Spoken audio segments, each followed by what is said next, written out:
Hello, everybody, and welcome back to a Wednesday afternoon here on Kobold Press. It's me, Dot, your Dottiest Dots, here to, spread a little joy, maybe roll some dice. I didn't really plan to roll dice today, but we can roll dice if y'all want to.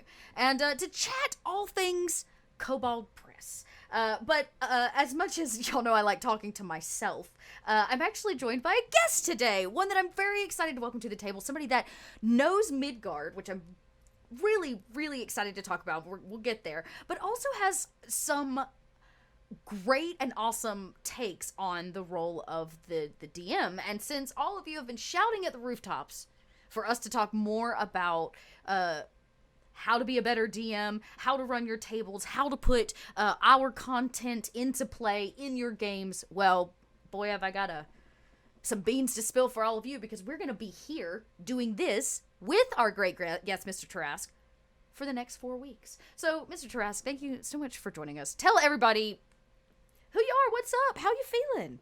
I am Mr. Tarrasque. Well, I say Tarrasque, you say Tarrasque. I don't know what correct. I'm a Southern girl, Yeah. so I gotta hit that hard. I gotta. I'll just keep saying Mr. Tarrasque. I have a YouTube channel where I review Dungeons and Dragons books, mostly third-party Dungeons and Dragons books, because I'm a big fan of third-party content. And as you can see behind me, I'm a big fan of Kobold Press. Woo-hoo. This is like 1/3 of my Kobold Press stuff, because the books that are not able to stand up straight are down here, because they will all otherwise fall over. But I think I have everything from Kobold Press when it comes to 5th edition D&D.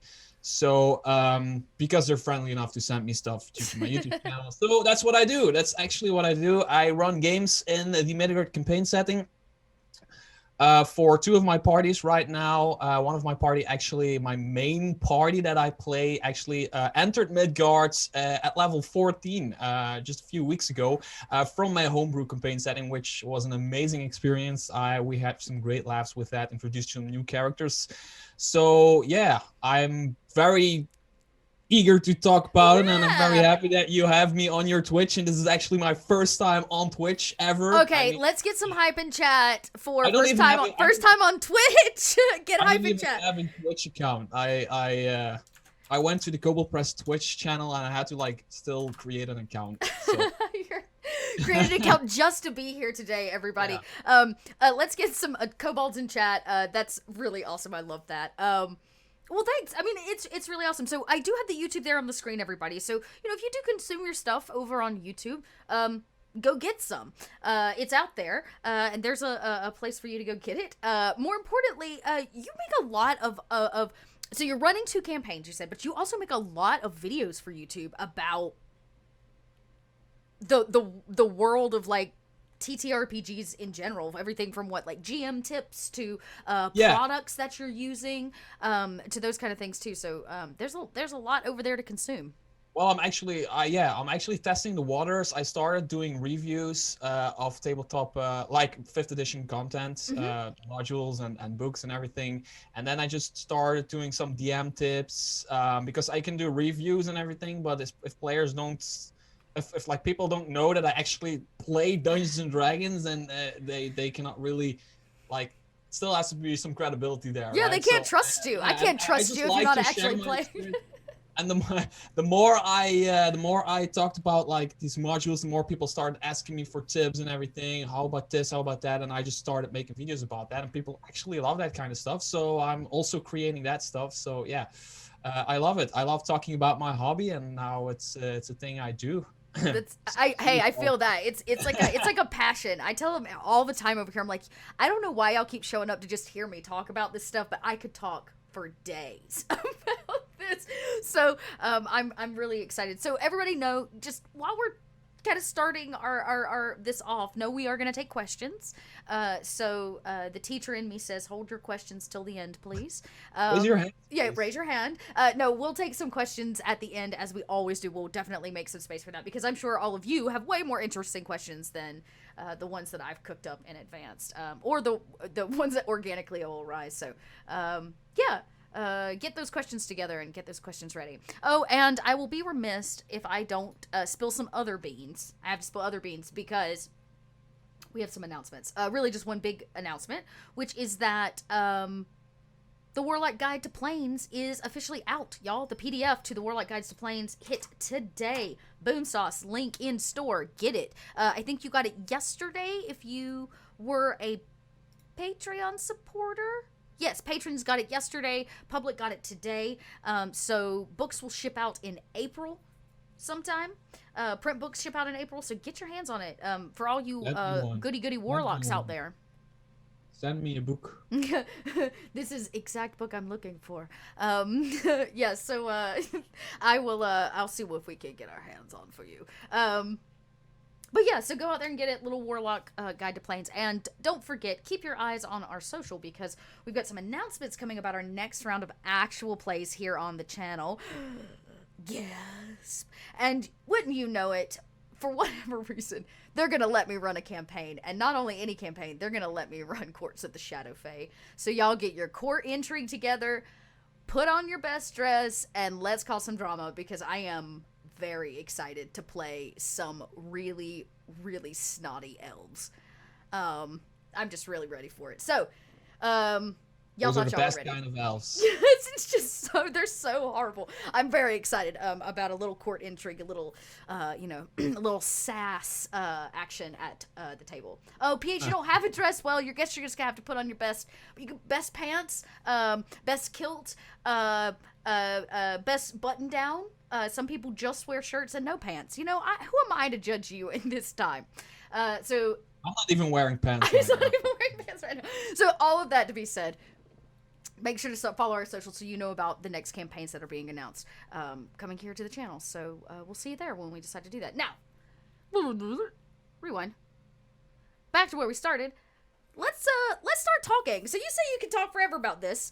You can talk about all the things. But today we've kind of come here to talk about Midgard specifically, because we got a couple weeks of this, and to talk about some GMing tips. So the best question I can start with is, how did you get started GMing? This is a question I get a lot. Wow. Wow, that's a bomb right there. How did I started playing D&D when I was 14 years old, which is a long time ago. At this point, like, yeah, that's more than, it's like 15 to like 18, 19 years ago or something like that. I'm going to lie about that. And I don't know how I got into DMing. I think it's a natural thing for me, because I've always been like the improvisation type of person. Like, I like to be the center of attention. I hate to admit it. No, I love to admit it. I like to be the center of attention. I actually stopped playing Dungeons and Dragons after some of my friends who I played Dungeons and Dragons with went off to college and everything, and we just split up, right? Mm-hmm. You know, so life had got in the way, and then we just I didn't play for like 2 years or something, and I desperately wanted to start playing again, so I had to pick up DMing. So I told my girlfriend and her best friends. I don't know if she's watching, but. My girlfriend and her best friend, I told them to sit down at the table and play some goddamn D&D with me. And they are actually still playing with me, almost like they're playing monthly with me. Both of them. One of my main parties is with one of her best friends, and then some other people, some of my friends, mutual friends by now, and we have been playing for years. So, and I just kept taking people, taking them away from whatever they were doing and putting them behind the character sheet and telling them to play D&D. And like 50% of them were super skeptic, but 100% of them still playing D&D. Like that's about 30 people or something. I counted that as about 30 people. Wow. All of them still playing D&D. One does not, but that's because he's in the military and he just doesn't have time for it. Right, got it. Otherwise, he would still play it. So, yeah, that's just how So you converted a lot of people to the dark side. Is that's what I heard? to the light side, to the fun side, right? So everybody loves it, and I just love DMing, but I also love playing a lot. So I try to play in some parties. Good. But I am like, I DM because I have to DM in order to be able to play D&D, because people expect me. I'm like the dungeon master of the group. So man, that's a mood. I feel that mood. Like once you become the dungeon master, they're always like, "Hey, did y'all see that new game?" do you want to run it, Dot? And I'm like, no, I want to play. No, I want to play in it. But you have been DM zoned, right? Right, yeah, I've been I've been put in the DM zone. I'm no longer a PC. But at the same time, I do, as you, try to balance. Plus, I get a lot of joy out of DMing, and I got started DMing the same way. Like I was like, nobody's playing with me. I had this great group in college I loved, and nobody was playing with me, and so I forced people to learn to play so that I had somebody to play with. And I was like, if the worst I've got to do is put this and organize this thing, I will make it happen. So that's a secret. That's a secret to fun. Just make people, make people have fun with you. And over time I found a lot of joy in DMing. Right, like there's so many things that I get. As Paladin said, I appreciate that PH for being a good GM, but really it's because I find joy in being a GM. Yeah. There are pieces that you just find a lot of fun in. Yeah, and also a thing I always say to newer dungeon masters is actually that, like, make sure it remains a game for you as a dungeon master as well. So yes. When try to improvise, and we were talking off stream just a little bit back about improv theater. So make sure to, when your players do something or want to know about something, just say yes and go with it. Yep. And try to work it into the story, and make sure you as a dungeon master get surprised every now and then, because that brings out the improvisation side of you, and that makes it a game for you also. You also need to make tactical choices or role-playing choices that you did not expect when you were driving up to the party or driving up to the game. You were sitting in your car and you had everything planned out, but still your players decided to kill Goblin instead of that moment where they get to Dib's fortress and they burn it to the ground. Yeah. Most people burn Dib's fortress to the ground. Like, I played it 3 times, and 2 times they burned it to the ground. 2 out of 3 times they will burn Dib's fortress to the ground. That's hard statistics brought to you right here on Kobold Chats. But yeah, because it's made out of wood. It's like a smart move to do. Burn it. I love that it is always first instinct. She's like, burn that fortress to the ground. I can't decide if part of it is because, okay, so you know what, let's rewind. For all of you at home, the Impregnable Fortress of Dib is a one-shot that's part of our Prepared series. You can get it in the first Prepared set. If you as a GM don't have your hands on this book, I love the Prepared series. I've run 3 modules now from our Prepared books, and one of them is the Impregnable Fortress of Dib. And on the cover. Oh, right there on the cover. That's Dib right there. There he is. It's a really brilliant module, and I don't want to spoil it because I have watched GMs run it a few different ways and still get to the same ending. But the fact of the matter is, when you finally get to the fortress, I can't decide if the party gets so angry because it's not what they expect that they're like, burn it all down. It's like turning the car around and going home before you get to vacation. Like, that is the vibe. Like, they get so mad about it. I love it. It's a great production, and it's great for, like, it's easy enough for people to get to know each other, like in the start of a campaign or whatever. It's easy enough, and it's simple, and it has like this little plot twist in it and everything, but it's just a basic encounter, but it's so well thought out. And also there's like the Prepared 2 series, which has a sequel to the Impregnable Fortress of Dib. It's true. Which is the Wagon of Doom, which is equally unless your players burn the wagon. Yes, it's an amazing find, and that's basically how I fell in love with Kobold Press, because I started playing in Midgard, but I started playing Kobold Press stuff, but not in Midgard. That's actually how I get. So that was actually my next question. Is like, so we know how you kind of got GMing. When did you start moving Kobold Press product into your table? Exactly 2 or 3 months after I started my YouTube channel and started getting free stuff from Kobold Press. I'm going to be totally honest with you, but I was reviewing all kinds of stuff, but I wasn't really home in the third party scene still. I was still like buying the 5th edition stuff. And Kobold Press contacted me, or I contacted them, I don't know, and they started sending me, and the Prepared series was a part of it and everything. They started sending me stuff, and I liked it so much. I immediately became a fan of it, and I started implementing it into my own games. Like, I have my homebrew setting called the Known Lands, where I just started using monsters from Kobold Press and even locations, and like the Impregnable Fortress of Dib. I just placed that in my campaign world. and I just fell in love with like the humor, but Yes. there's like humor in it without it being humor. Yeah, like without it Without it being being like in your goofy. like without being in your face like this is Yeah. a joke or this is meant to be funny. No, it's just funny in a way that it's just funny by itself for Yeah, some reason. one of the things I love about Kobold Product is how smart the humor is. Like it feels really, Yeah. it feels like that whoever wrote this has like a sharp wit. Everything across the board has sharp wit in it with Kobold Press, which I really love. And and I have to say, it probably shows the most to me in their like tome books, like the Beasts books. Hmm. And I think you're gonna see that same kind of witty, understated humor in the Vault of Magic book that's coming out, because it just has so much. First off, it's got so many brilliant minds that are dumping into like one place.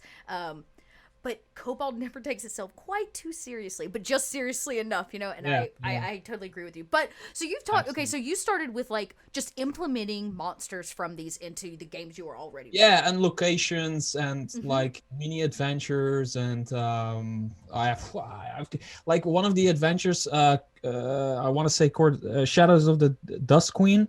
Yeah, Shadows of the Dust Queen is his Mm-hmm. name, right? Like I can play that by heart. I don't need the module. That's how well I know it. That's how many times I've Wow. played it. I just put random forests in my campaign or whatever campaign I was playing. I put a random forest in there with a crying tree because that's the intro. It's a Yep. weeping tree and it's just standing there. Oh. And everybody wants to go check it out. And everybody, people told me they got goosebumps from me playing how I played that tree. And The yeah, weeping tree, my heart.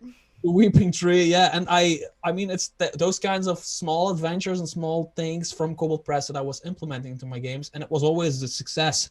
My players almost like 100% of the time did not know I was running a Kobold Press thing. For all they cared, I was running something off of my mind or whatever. They're Yeah. just playing D&D, right? But I knew the reactions, the best reactions I was getting at that point uh, were from like 90%, 80% Kobold Press stuff. So I just knew there was a sort of a quality there that I didn't really could put my fingers on, but Mm-hmm. then well, I just knew it was there, and I started using more monsters, and then I started killing players with the monsters from the first monster books because the challenge ratings of your first monster book are completely off, Kobold Press. They are. They They are no they joke. That's why are. when you said earlier you moved your players in at 14th level into mid card, I was like, oh my god, the monsters they are gonna face.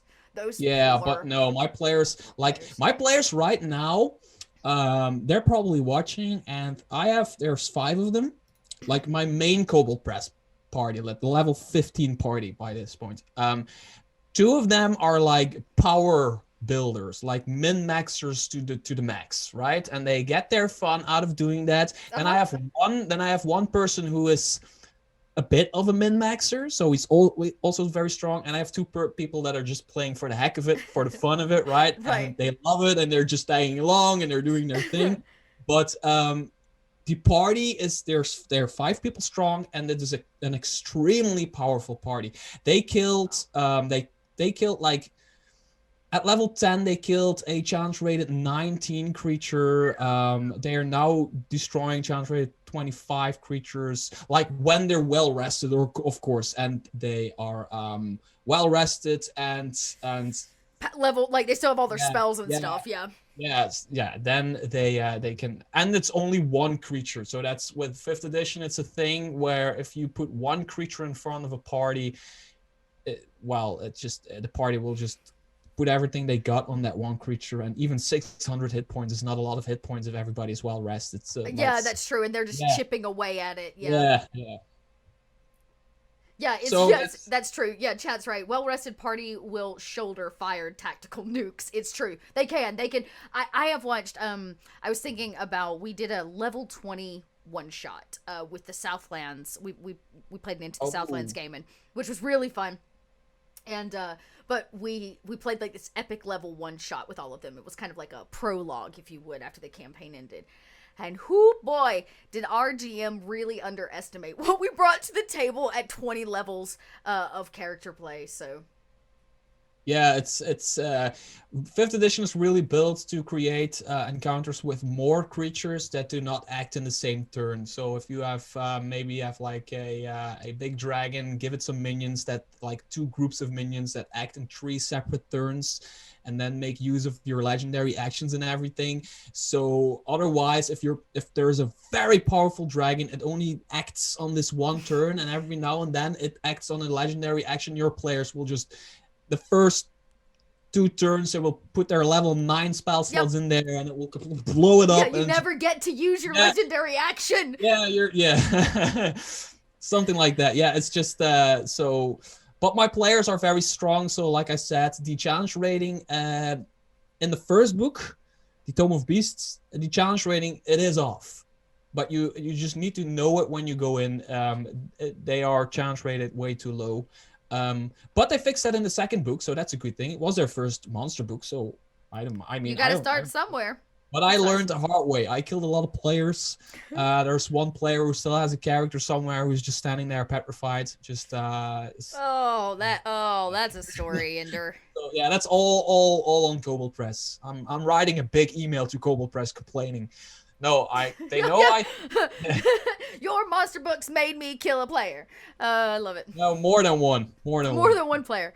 Okay, well, so you've been playing now in Midgard or using our content for a while, I imagine, at least a little bit. 3 to 4 years, I guess. Yeah, 3 to 4 years. So, Midgard can be a very daunting, if y'all didn't know, place because it is like a big book. It's a big book. Now, obviously, we have Kobold puts out a ton of stuff that can be used in any game, at any table, any way you want, that is compatible depending on what you're looking for 3 to 5, right? And then some. There's some Cthulhu stuff out there for real. We used to read for Call of Cthulhu. Didn't know that. That being said, this is daunting for anybody that's like, I think I really want to be in the Midgard setting, but like, where do I start? And you said you recently took your players and brought them into Midgard. Yes. So what was that like? How did you prep? Because I imagine you didn't just sit down and like flat read from cover to cover. So like, where did you begin, and how did you start merging this fat world into the table that you were like, I put the book under my pillow and slept on it for a year, and then I wish and I prayed it. Tell me exactly. No, I have the book next to me, and I just need to pinpoint like a place where you want to start. And the best place, we all know it probably by now, but the best place to start is Zobeck. It is the most fleshed out place. It has the most content. Next to it is the Old Margrave, which is my favorite book of all time, Tales of the Old Margrave. It is my number one favorite book of all time. Like there's a lot of content there, and then to the left are the mountains with the dwarves. Just read the part about Zobeck, read into your favorite adventures, read into a little bit about the Margrave, and you're set for years if you want. Yeah, and that's basically but I prepared my players to enter Midgard. Like it took 3 years or something like that. Our campaign right now started 3 to 4 years ago. Wow. Right? Okay. So it's like your big home game. Yeah, like in my homebrew setting, my players were fighting all kinds of creatures that were not from my homebrew setting. There was something going on. Creatures were popping up from all kinds of places, especially Midgard. So the long story short, they needed to go to a dwarven keep. Very, very, very, very, very far up in the mountain. They had to cross mountains, deserts, caves, oceans. Did I say deserts? Well, I say desert probably. And they traveled for 2 years. Like we played monthly. They traveled for 2 years. We played more than monthly sometimes. They maybe even traveled 3 years. I don't know. We've been traveling for a heck of a long time, defeating like all kinds of Midgard creatures, and then inside this keep, which was completely destroyed by the Midgard creatures. So the dwarves weren't there anymore. They had to go through caves and everything. They found that Baba Yaga herself was actually, she was in a room, like in the deepest point of the dwarven keep. And in this room, it was like a dome-shaped room. It had portals, like a dozen portals to all worlds. That Baba Yaga. Yeah, and she had a portal to Midgard, to the Forgotten Realms, to Eberron, to Middle Earth, to whatever you want, to your own homebrew setting if you want. There were 12 portals, but I just knew my players wanted to go to Midgard because I was using Baba Yaga and everything. And she was just taking creatures, using magic to take creatures out of these portals and putting them in different worlds. Just to stir up everything, right? Just she's to have chaos. fun. She's a chaos queen. Yeah, and she was just taking like the biggest Hydra from the monster book from Kobold Press, putting it in my campaign setting, and my players had this item and they were carrying it around from the beginning. And just a little side note, my players, the characters of the party were not the original casts. They all had to re-roll up one or more characters in the process because they were fighting something way bigger than them. They were actually just a medium to get it done, right? So they had an item, a stone that could turn back time 1,000 years once. Was the orange orb. And it could turn back time around them, but not on them. So they would remain the same. So all they had to do was stand in the middle of the portals and use the stone, right?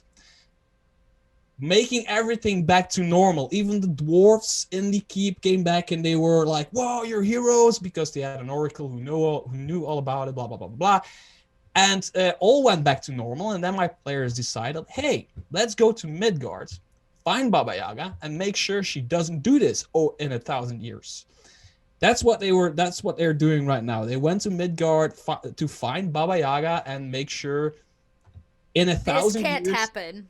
Yeah. This can't happen because all these campaign settings, they all got destroyed. Millions of people died from it. And they turned back time and they just don't want it to happen again.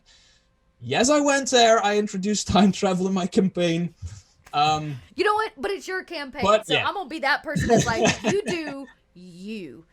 You do you. Yeah, one of my players was like really a meta player, and he at some point said, "Yeah, but you established some time traveling rules here, and then you broke them there." And I'm like, "Yeah, Back to the Future does the same thing 6 times in every movie." Did you question that movie? No, because it was awesome. One question. Bad question. Yeah. Good point, PH. They're going back to fight Baby Yaga. That far back? Isn't Baba Yaga old enough? I was gonna say She old. She's definitely older than 1,000 years. Yeah. So for me, she's still the same, but she's now probably doing other stuff, and they need to find her, and that's how they went to Midgard. She just hasn't hit that midlife like ancient phase yet. No, I wouldn't forgive myself if I didn't tell you how the players actually got through the portal to Midgard. Okay, I'm interested now. 3 of my players decided to stay in the known lands, and they are now the new leaders of this dwarven keep, right? So they stayed there. They rolled up new Midgard characters, which is cool. Now we have like a party of 2 known lands characters and 3 Midgard characters. Anyway, I have like this portal room is basically in every campaign setting. Every campaign setting has one of these portal rooms with a dozen portals, right? So I place the same kind of portal room in Midgard, like where the dwarves are, northwest of Zobeck. Yes. And yeah. And in I think it's the Hammerfall clan or something like that. I just picked the clan, like I just picked the book and picked the clan. Yeah. And just imagine, just imagine this, right? There's this big ass, can I say that on Twitch? Yeah, you can. There's this big dome-shaped room with all kinds of like Stargate-esque portals to different realms, and in the middle of it stands a Gearforged guard, like suited up completely, and it just stands there for 12 hours or 24 hours doing its thing, and then it gets relieved or whatever. And 2 of my players, one of them is a half-orc bard, and the other one is a Dragonborn paladin. So the half-orc bard decided to shapeshift into a dragon, and the Dragonborn went on its back. And I just described it. It's one of the most amazing things my players ever did. I described it as this guard is just standing there, and for the last 1,000 years, nothing ever happens in that portal room. And then suddenly, through the portal of the known lands, comes flying a dragon on which sits a golden dragonborn, for Pete's sake, a golden dragonborn, and it just flies through the room and lands in front of this warforged guard. And that's one of my players really enjoyed that, because that was like the best introduction to Midgard ever. Like, this guard was standing there and this big dragon came flying in. It had a gold dragonborn on it. It was just such a cool thing. And then my players traveled to Zobeck, and one thing led to another, and now they're playing in Midgard. That's searching for Baba Yaga. Searching for the great Baba Yaga, yeah. Ooh. Oof. Yeah, okay, so now we've decided, chat has decided that we need to have Midgard babies. It's like Muppet babies, but it's just regular babies, so that they can fight Baby Yaga. I'm gonna have to run this one shot. So we can fight Baby Yaga, because I think that is so Baby fun. Yaga. Baby Yaga. It would be. I imagine that the hut is still like the hut, but it wears with chicken legs, but it wears like a diaper or something. Like, it deserves to be ridiculous. Okay, so that's very cool. So you basically, it was like a slow burn. You got there, you started in Zobeck. But I imagine now that you've been playing in it for a bit, you've pulled some very like rich Midgard nuggets, right, of lore or things that you think are really cool outside of the big places. Like, there's a lot of lore around Zobeck, but is there a place you think that's just like super neat that most people don't even know is part of Midgard?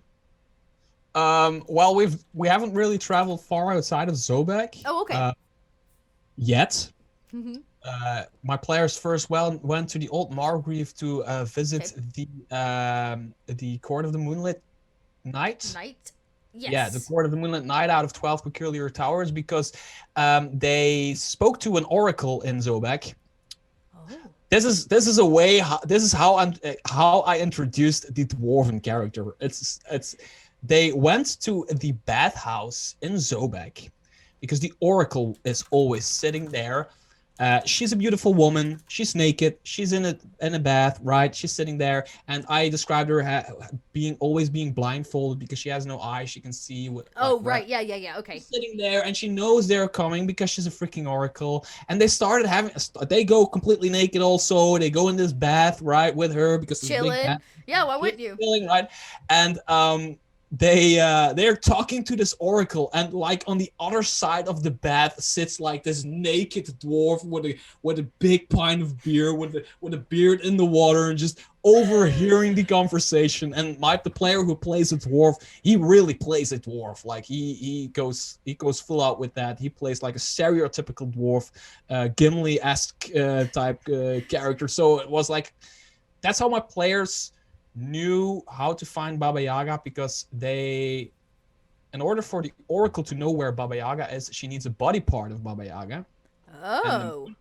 And the Moonlit Knight actually has one eye of Baba Yaga. That's the situation. Oh. How he got it, nobody knows, but they went there, asked for the eye, didn't get the eye because the Moonlit Knight wants something else, and now they're going to go get it so they can trade it for the eye. Yeah, okay. Yeah.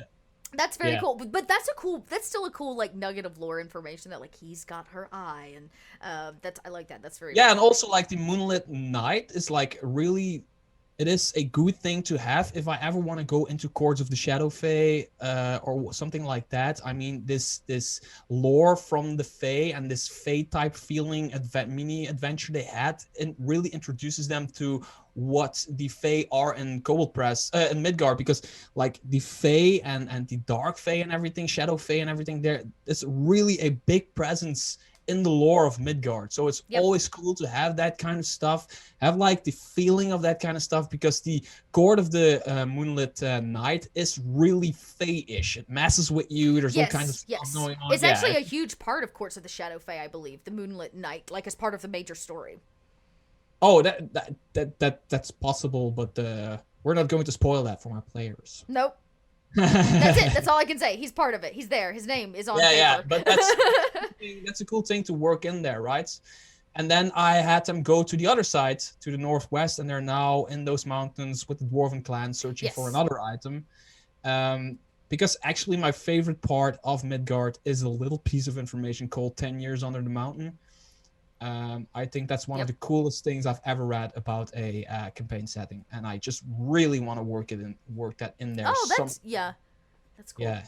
All right. Like hey, every 10 years or so, a bunch of dwarves show up. They take people hostage and they release them every 10 years again. And that's basically what's happening every time over Yeah, and they over just and over roll. again. They Yeah.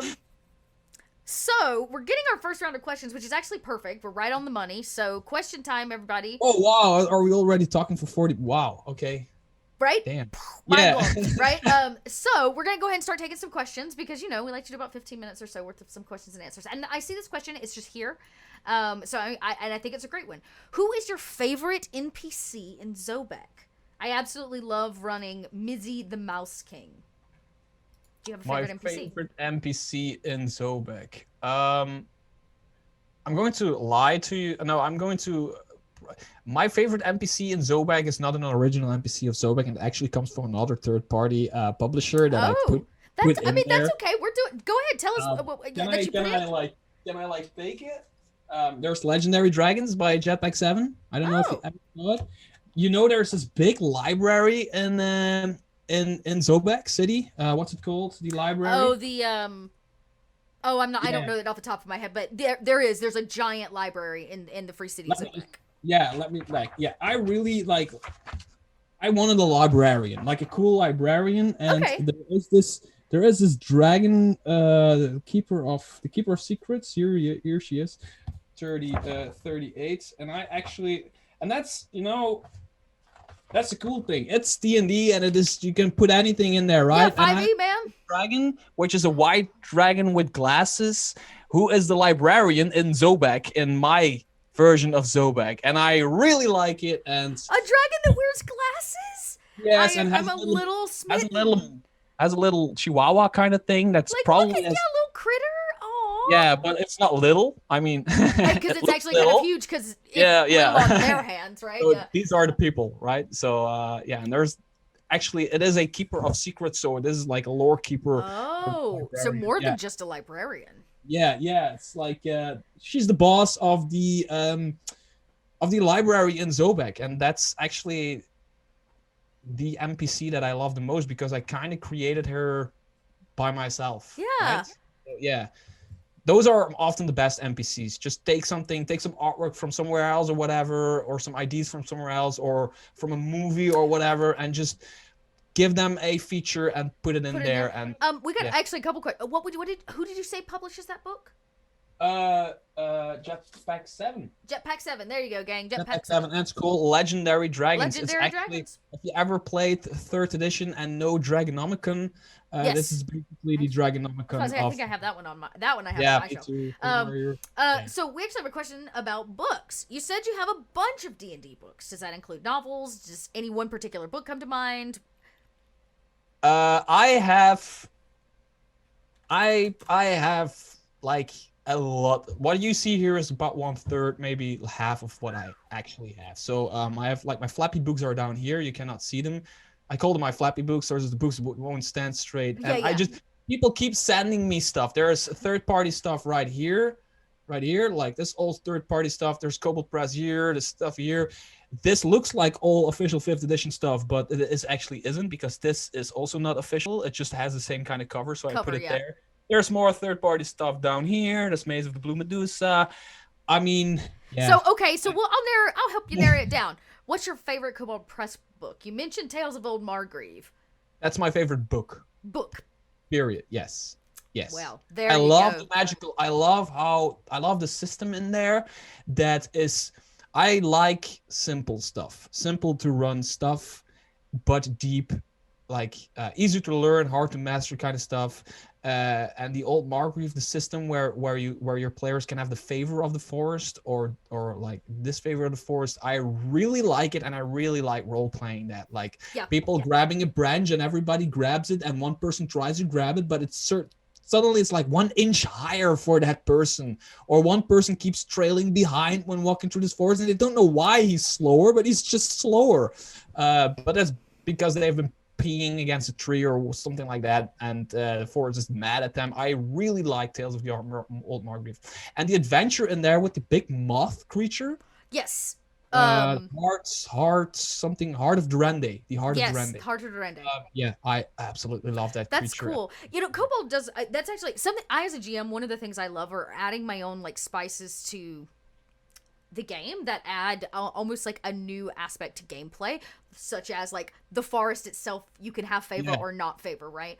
Kobold does that a lot with their modules. Like, Courts of the Shadow Fae has a political system in it. Like, if you're not of like certain status, a status system, you don't get to talk to certain people. Like, it's not like, well, I'd like to do this. Well, I bet you would like to do that, but you don't have the status to even consider having a conversation with that person or that fae or that elf. So anyways, I think it's one of the things I really like about their stuff is they always have like just a little extra spice on top that can so add, passive things that that really just adds something to the table, and it inspires me as a GM a lot to think outside the box because I'm like, oh, okay. Courts of the Shadow Fae is a political intrigue game. I need to now be thinking about status. Now I've got interesting NPC ideas. I've got interesting like social conflicts, not physical combat, but like social conflicts. Or physical combat in the courts is like fencing and, you know, like polite swordplay, you know, which is a different kind of combat. And so which has a set of rules, it has a set of rules. And you just said, you know, the whole idea that the forest would like lift a branch so you can't reach it or like trip you with the roots gives the setting itself almost like an NPC life. A little bit in a way that's like playable and actionable and keeps the table really, really interested. And so I'm glad you brought that up because it's something that I really like about Kobolds. And a lot of the non-combat stuff. I remember I've played in a party. We only played 4 or 5 sessions because after that I just didn't have the time at that point to continue it. So we had 3 sessions without 1 combat. And if you would have told me before, I would have not done it.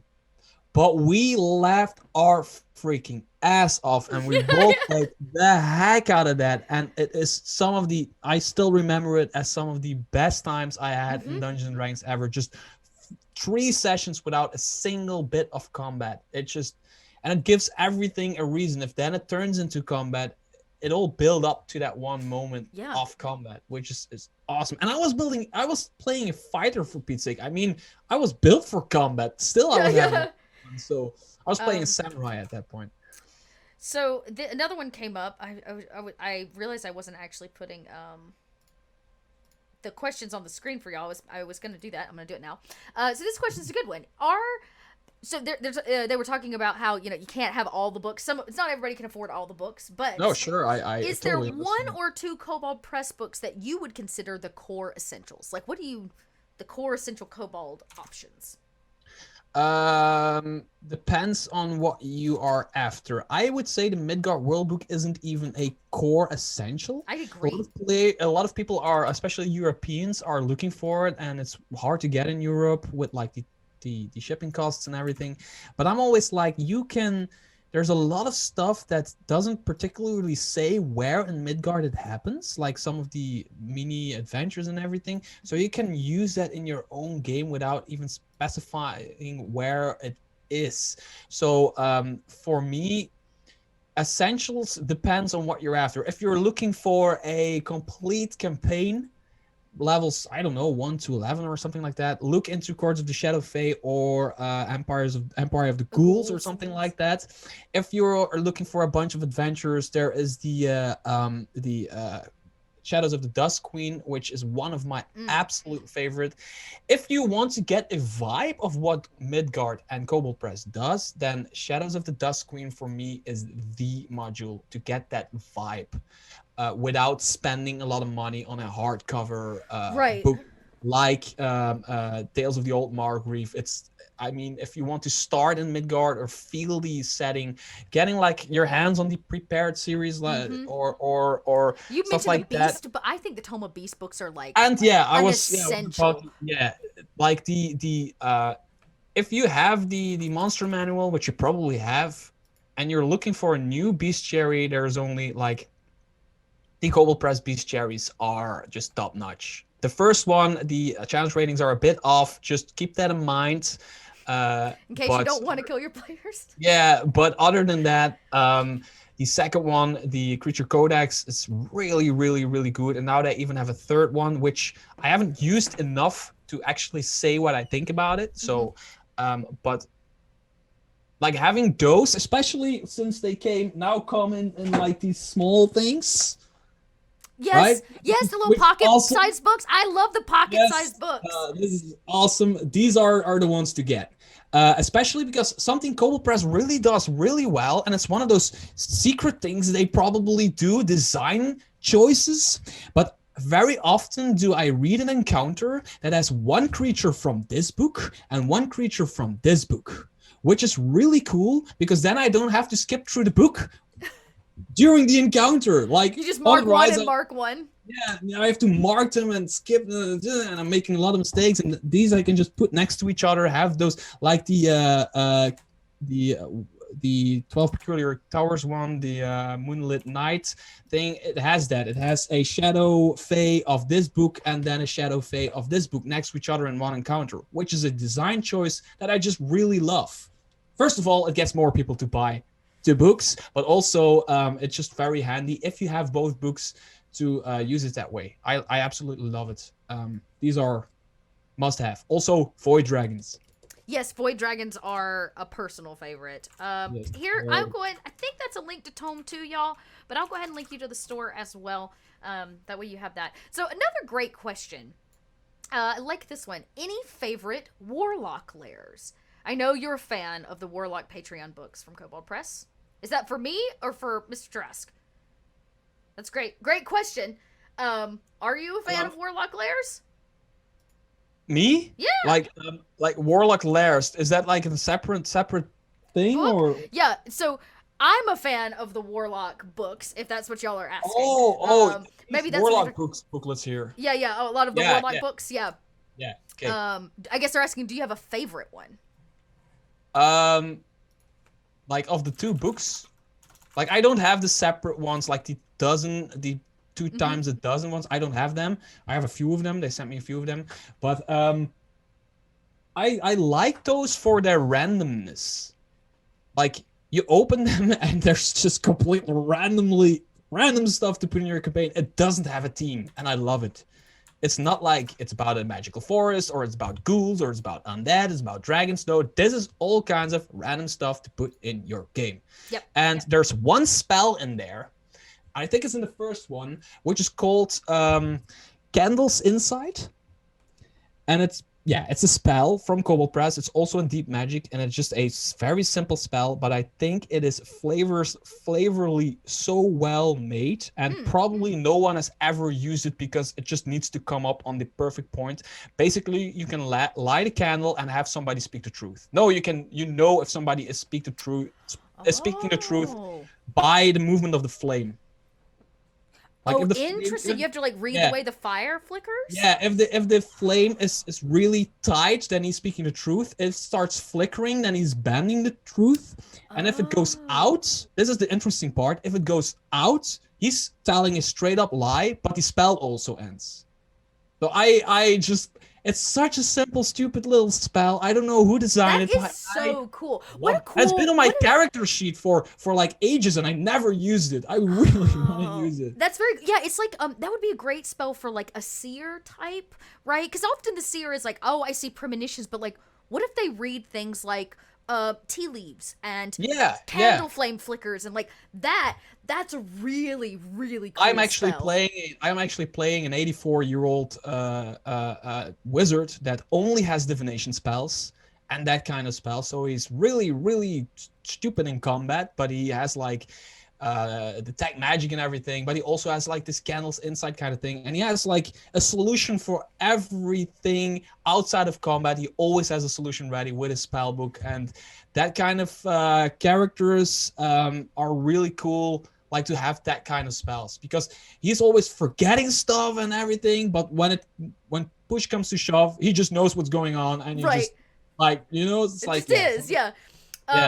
I loved this. I was reluctant to get the pocket-sized at first, but I saw it in person and picked up both the Tome of Beast and the Creature Codex immediately. There's something, like, especially if you're a convention GM, there's nothing worse than having to lug your entire library with you. I mean, maybe some people really enjoy the lugging part. I do not. I like my stuff to fit in like a small bag, to be like bloop bloop bloop bloop. These are the things I've got. Here's my cute like to go dice tray. Here's my cute like like I like all my cute to go stuff. And there's something about those pocket sized guides that I think are just fantastic for the to go needs in your life. Everybody keeps asking me, did they like remove some parts of the text or did they remove parts of the artwork, or no, everything is exactly it's all there. I checked it. It's exactly the same. It's all there. It's smaller and it's still readable. Somehow they managed to do that. You heard it firsthand right here. He checked one against the other. We're not conning you out of anything, we promise. All right, last question. We got time for one more question, maybe. We were talking about the Warlock book, so I'll use this chance while y'all get maybe one more question in chat for me to remind you all that the new Warlock guide to the Plains is out. So you can go get that right now. Now, if you're like, Dot, I don't know what the heck a Warlock guide to the Plains is. Well, boy, howdy. Let me tell you. For our Patreon supporters, we are constantly providing you with content to use at your tables. This is what Mr. Tarrasque was just talking about. They're kind of like small zines almost, and they come chocked full of sometimes new races or new storylines or new spells, as was just mentioned. And they're a menagerie of useful tiny guides for GMs and for your table. And if you're a Patreon supporter, I believe you gain access to them. You get access to them first throughout the month. And then they go into our store, which I believe is where you can purchase them and then get your like printed copy. The PDF for the new Warlock Guide to Patrons is available right now in our store. I'm sorry, Warlock Guide to Plains. I don't know what I'm talking about. I'm going to link you one more time right there. And as our final question, because this one is the most serious of serious questions. Hey, what don't they tell us about Mr. Tarrasque? What haven't they told us? What don't we know? What? About you. What don't we know? I'm Belgian. There you go. You heard I'm it here. I'm a weird little Belgian dude. You've heard it first. No, secrets about Mr. Tarrasque. I have a dog named Zelda. That's a great secret. Which is a Swiss Shepherd, one of those nice white dogs. Oh. All furry? Yes, of course. And I'm vegan, if you want to know. So there you go. There we go. That's how I stay young and still look 16 years old. Could also be the touch-up feature from Zoom. I was going to say, is it the HD thing I put over top of mine? Yeah. Well, there you go. You heard it here first, everybody, on Kobold Chats. Thanks for joining us today. We are down to the end here, and I want to be respectful of everybody's time. But to remind you, we're going to be back here, same Kobold time, same Kobold channel next week, with our same special guest. For the next 3 weeks, we're going to keep this conversation going. Each week, we're going to have a new topic, and now's a great time. Tell us a topic that you'd like us to cover. Dot can always come up with some stuff, you know, like, I'm pretty good at pulling things out of, like, thin air, but I thought maybe instead we'd cover topics that you might want covered, specifically about Kobold Press, or one of our books, or GMing. So, you know, let us know. Ping us on social media. Go hit up Mr. Tarrasque YouTube channel. Go hit up our YouTube channel. If you're actually watching this on YouTube, thank you. Hit the like button. That's another thing I can remind you to do while I'm here. In what is eventually going to be the past time. Oh, I'm wearing the perfect shirt. You are, yes.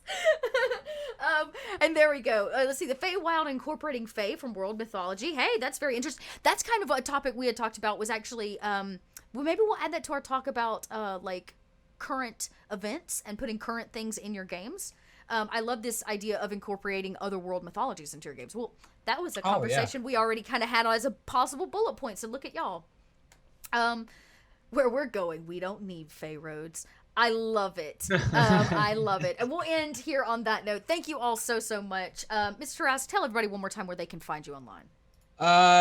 Just Mr. Tarrasque. Just type it in on YouTube. Type it in on Google. Mr. like MR, not full out Mr. Tarrasque. MR.Tarrasque. Not that Tarrasque, fancy. whatever. Yeah.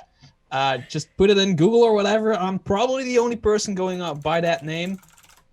It is my real name, by the way.